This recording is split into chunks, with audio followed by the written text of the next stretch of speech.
Bendito sea Jesús de Nazaret. Y traemos un tema que yo creo que se ajusta muy bien a los últimos tiempos, según el contexto bíblico. Y es el tema peligro de los maestros. Algo así, una alerta que nos los da el apóstol Pedro y también el apóstol Pablo y que debemos prestarle atención. Consideremos a Segunda de Pedro, el capítulo 2, dos versículos, versículo 1 y versículo 2, que leído reverentemente dice así: pero hubo también falsos profetas entre el pueblo, como también entre vosotros falsos maestros, que introducirán encubiertamente herejías destructoras y aún negarán al Señor que los rescató, atrayendo sobre sí mismo destrucción repentina.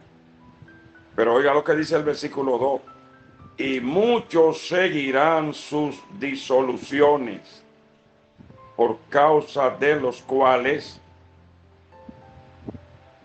el camino de la verdad será blasfemado.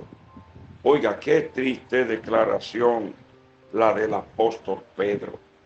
Y esto, tal como lo dijo el apóstol Pedro, hermano querido, asimismo está sucediendo hoy. Y el apóstol Pablo dijo lo mismo con otras palabras. Se lo escribió a Timoteo en su segunda carta, en el capítulo 4, en el versículo 3 y 4, cuando le dijo que se amontonarían maestros conforme a su propia concupiscencia y apartarían de la verdad el oído para volverse a las fábulas. Qué triste noticia. Una voz de alerta. Una voz de alerta. Si nosotros nos enfocamos en saber que los maestros en las Sagradas Escrituras están con un propósito marcado, en el capítulo 4 del libro de los Efesios, versículo 11, explica con claridad el propósito, el deseo de Dios de que haya maestros en la iglesia del Señor. ¿Y cuál es el propósito? ¿Y cuál es el fin? ¿Y cuál es la razón de los maestros?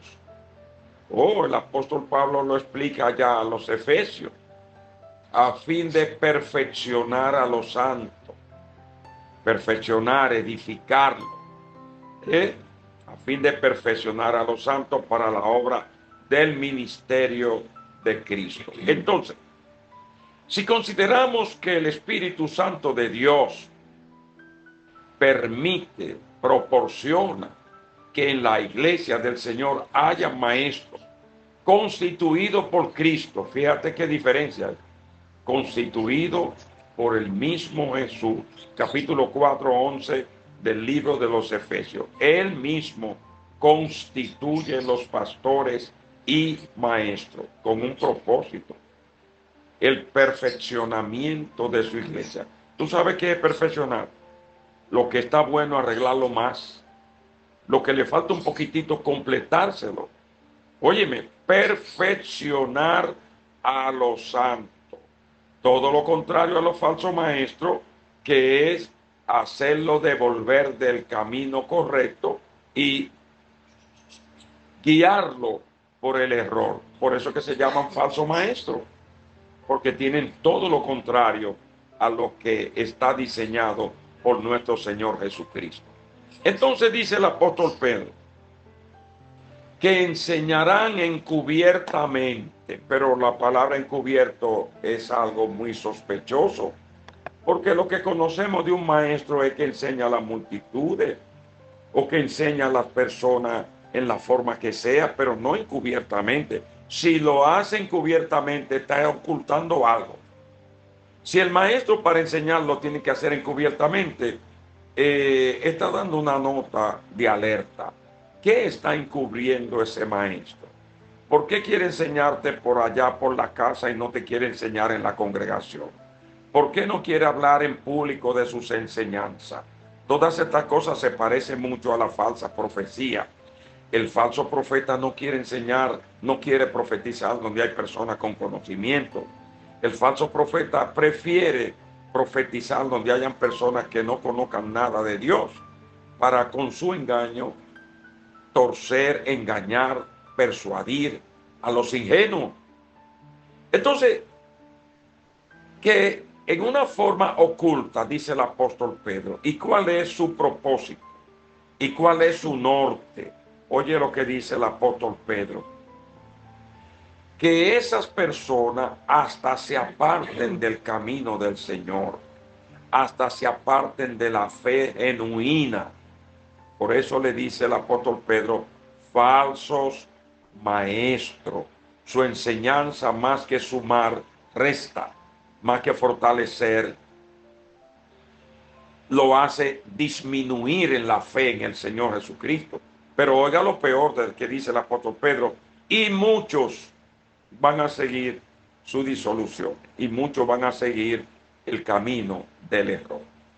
Pero fíjese esto, hermano, para que le dé una preocupación a partir de esta enseñanza, si ya no la tiene. Pero es que Pedro tiene un ministerio totalmente diferente al apóstol Pablo. Pero es que son ministros totalmente lejos el uno del otro. Y entonces ahora viene uno que predica y que es del judaísmo directo, una persona que tiene una línea, vamos a decir así, una línea de fe, de predicación, pero también predica al mismo Jesús de Nazaret. Pero acierta, tiene la revelación del Señor de poner una alerta acerca de los falsos profetas y los falsos maestros. Y entonces viene Pablo, que solo habla para los gentiles, que tiene otra misión, y viene el mismo alerta.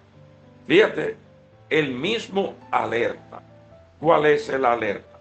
En los postreros tiempos, Timoteo, algunos apostatarán de la fe. Y comienza a explicarle, muchos se van a torcer de la fe cristiana. Pero entonces, fíjate, amontonándose los maestros conforme a sus propias concupiscencias, no conforme a lo que Dios dice en su palabra, sino a sus caprichos, a sus nuevos términos. Una de las cosas que nos asombra en la predicación y en las enseñanzas en estos tiempos en que vivimos es la palabrería nueva, sin una especificación, explicación de por qué la dicen, y una serie de cosas que 20 y 30 años atrás no se escuchaban de los hombres de púlpito, ni de la gente que enseñaba o le predicaba al pueblo.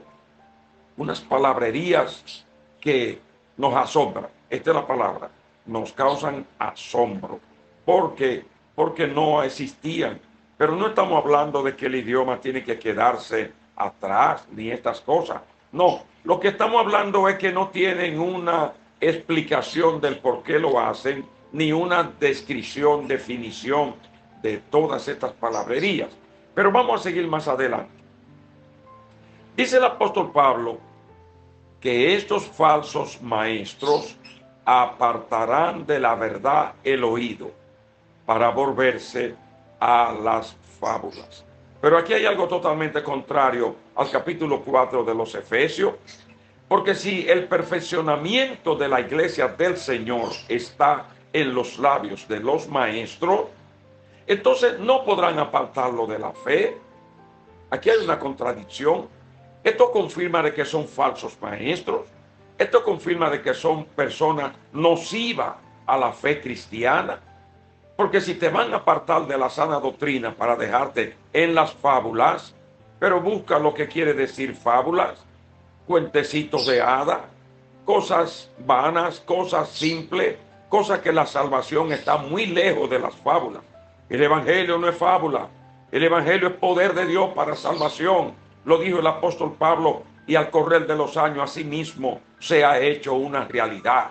El Evangelio es poder de Dios para salvar al hombre. El Evangelio es transformación del mundo a una vida temerosa de Dios y santa. El Evangelio es las nuevas criaturas que tenemos ser, como le dijo el Señor Jesús a Nicodemo. No importa que sea un maestro de los judíos, no importa que sea un principal, el Evangelio de Cristo es nacer de nuevo.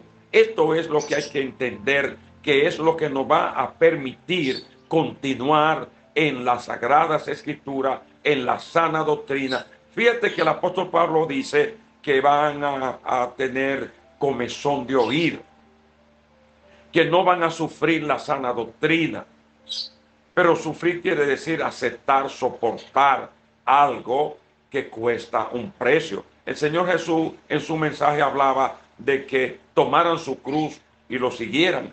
Está hablando de que el Evangelio no es un asunto fácil, de que el Evangelio no es un asunto cómodo. Ninguna de estas cosas que están en el mensaje de Jesús se ajusta a la palabra sufrir la sana doctrina. No, no se sufre.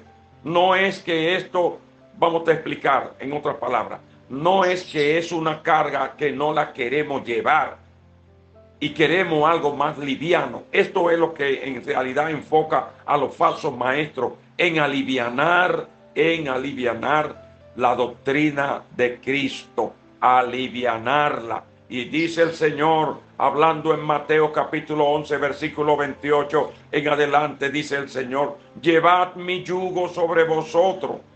Pero ¿cómo así? Llevad mi yugo. La palabra yugo está hablando que usted está debajo de algo al cual se somete. El Señor está hablando de un sometimiento. Entonces, querer poner liviandad a la doctrina, aquí se caracterizan los falsos maestros.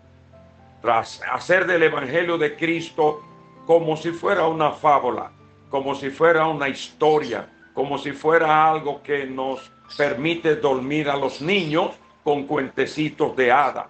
El Evangelio no es así. El Evangelio de Cristo, descrito en su palabra por todas partes, habla de una responsabilidad del hombre para con Dios. Habla de una decisión firme de aceptar lo que a la carne no le agrada, pero sí le agrada a Dios, lo que nos acerca a ser como Cristo Jesús. Entonces, los falsos maestros tienen otra visión.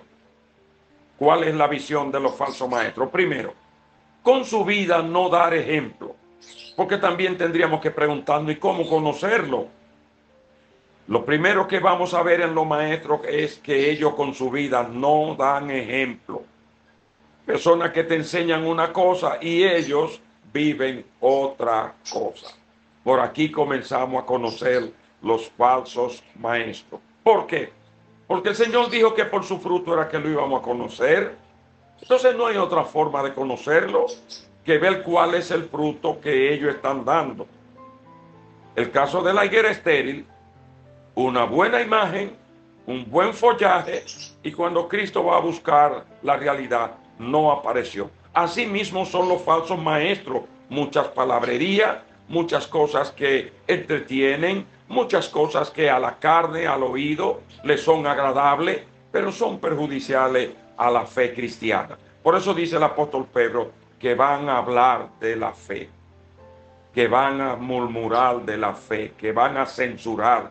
En el versículo 2 del capítulo 2, el apóstol Pedro dice que van a hablar de la fe cristiana por la conducta de maestros que debiendo edificar al pueblo, perfeccionar al pueblo para la obra a lo cual ha sido llamado, le hacen torcer la fe, apartarlo de la verdad, llevarlo a cosas erróneas.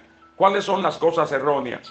Toda la predicación y toda enseñanza que no está acorde con las Sagradas Escrituras no tiene fundamento. Y si tiene otro fundamento que no sea el que Cristo puso, se trata de algo anatema. Estas son cosas que muchas veces no son de agrado a los oídos de muchas personas. ¿Por qué no son de agrado? Porque un maestro que más que predicar a Cristo, darle el señorío a Cristo, Lo que se preocupa es predicar el nombre de su organización. Lo que se preocupa es predicar su persona, sus logros, sus virtudes. Lo que se preocupa es en traer palabras que a veces confunden al pueblo. Palabras que no tienen una explicación bíblica ni racional, pero ya impresionan, ya impresionan. Y lo que queremos es impresionar, tan distinto a lo que está en la Sagrada Escritura, que debe ser el perfeccionamiento de los santos, que el creyente sea mejor en obedecer, mejor en aceptar, mejor en servir, mejor en hacer todas las cosas que le garanticen un día un encuentro glorioso con nuestro Señor Jesucristo. Así es que no es que los maestros no nos traigan enseñanzas del idioma, del hebreo, del griego, muchísimas cosas que son edificantes, que nos ayudan, porque la Sagrada Escritura es escrita en un idioma que viene siendo un solo para todas las generaciones. ¿Por qué no decir que algunas cosas que están en el libro de Mateo nos las expliquen y comprendamos mejor lo que quería decir para los judíos? Todas estas cosas son buenas y válidas, pero de ahí a que aparten de la verdad el oído para quedarnos en fábulas, habla de que hay peligro en el tiempo que nos ha tocado vivir. Ayer, dice el apóstol Pablo, habían falsos profetas. Cristo en Mateo 24 dice que nos cuidemos de los falsos profetas. Pero ¿y qué decir de los falsos maestros? ¿Qué decir de ellos? Aquí hay una alerta. El apóstol Pedro no se comunicó con Pablo para ponerse de acuerdo en este sentido. Entonces hay que atribuirle al Espíritu Santo de Dios el celo de que la iglesia de este tiempo esté muy despierta en cuanto a estos maestros. ¿Y qué otra cosa parte del fruto de esos maestros no puede permitir conocer cuáles son los falsos maestros? Cuando tuercen las sagradas escrituras son falsos maestros. Cuando distorsionan el texto bíblico son falsos maestros. Cuando se saca del contexto para traer un pretexto son falsos maestros. Cuando personas quieren ajustar a su criterio personal las sagradas escrituras y no que el hombre se ajuste al evangelio de Cristo, son falsos maestros. Cuando se nos quiere acomodar la vida cristiana, son falsos maestros. Y esto, ¿cuál es el gran peligro? Que nos alejan de Dios, que nos apartan de la fe, que nos dejan siendo una religión más en la tierra de las tantas que hay y sin esperanza de salvación. Porque cuando nosotros nos alejamos de las sagradas escrituras y de los principios de nuestro Señor Jesucristo, inmediatamente nos alejamos del Salvador, de la salvación y de lo que dice su santa palabra. Entonces, cuando de enseñanza se trata, no me importa quién me va a enseñar, lo que más me importa es saber qué Él me va a decir. ¿Por qué? Porque el pastor es el primero que debe velar porque hayan buenos maestros. El pastor debe velar por la enseñanza. El pastor no puede pestañear en cuanto a que alguien enseña a esa iglesia que Cristo le puso a su cuidado. Y después que aquella enseñanza ha sido dada, debe ser totalmente confirmada por el pastor o reprobada, no queriendo con esto congraciarse con el que enseñó, sino más bien si algo no está bien, no se lo puedo dejar que ese pueblo se lo coma porque se puede enfermar. Entonces, eso mismo, el pueblo tiene una responsabilidad frente a la falsa enseñanza. ¿Cuál es? Voy a preocuparme en el conocimiento de las Sagradas Escrituras y una vez conociendo las Sagradas Escrituras, estar muy atento al texto bíblico que se me va a enseñar, porque de ahí depende que sea una buena enseñanza o una falsa enseñanza. En el presente existe una palabra muy común: conferencia, y una enseñanza bíblica, un estudio bíblico, un mensaje bíblico, bueno, lo entendemos fácil, lo entendemos porque se está ajustando toda la Sagrada Escritura. Pero hay un término, una conferencia. Bueno, la conferencia puede ser bíblica como no puede ser bíblica. Pero en la poca capacidad que tenemos, cuando se habla de una conferencia entran muchas cosas. Es como si tuviéramos un tema donde nos da libertad para decir muchas cosas que consideremos sean bíblicas o no lo sean. Le estoy hablando de mi criterio personal para interpretar ese término. Una conferencia, ¿está bien?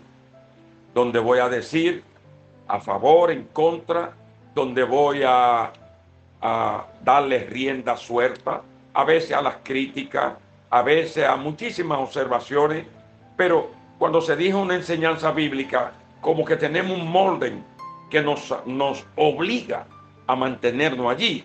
Pero sea una conferencia, sea una enseñanza bíblica, sea lo que sea, lo más importante de todo es que en vez de que se aparte nuestro oído de la fe y se quede en las fábulas, o en vez de que seamos edificados, como dice el libro de los Efesios capítulo 4, que es lo que Dios quiere para nosotros, que seamos perfeccionados, vaya y suceda que ahora quedemos claudicando entre dos pensamientos, como el pueblo de Israel en tiempo de Elías, claudicando, que la enseñanza ahora más que sumarnos, nos ha dejado con dudas, con lagunas, con cosas sin explicación, y que más que ayudarnos, lo que haga sea destituir lo que Cristo ha puesto en nuestros corazones para fundamentarnos en ideas materiales, seculares, que nada van a aportar para la fe cristiana.